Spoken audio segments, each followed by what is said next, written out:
Hello hi ನಮಸ್ತೆ ಎಲ್ಲರಿಗೂ welcome back to Basava 00 YouTube channel. ಇವತ್ತು ನಾವು ನೋಡಕ್ ಹೋಗ್ತಾ ಇದೀವಿ ಟಾಕ್ಸಿಕ್ ಮೂವಿ. ನಾನು ಮತ್ತೆ ನಮ್ಮ ಫ್ರೆಂಡ್ ಹೋಗ್ತಾ ಇದೀವಿ. ಇವಾಗ ಅಲ್ಲಿ ಹೋಗ್ಬಿಟ್ಟು ಯಾವ ತರ ಇದೆ ಇಲ್ಲ ನೋಡ್ತೀವಿ, ತೋರಿಸ್ತೀನಿ ಅಂತ ಬನ್ನಿ. ಕ್ರೌಡ್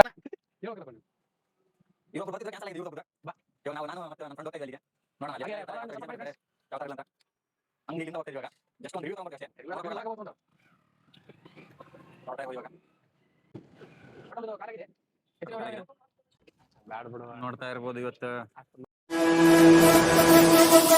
ಸಾಗರ ಸರಸರ ದಡವನು ದಾಟಲು ಭಾವದ ರಭಸವು ಎದೆಯನು ಮೀಟಲು ವೈಯಾರ ವ್ಯಾಮೋಹ ಜೊತೆ ಸೇರಲು ದಬಾ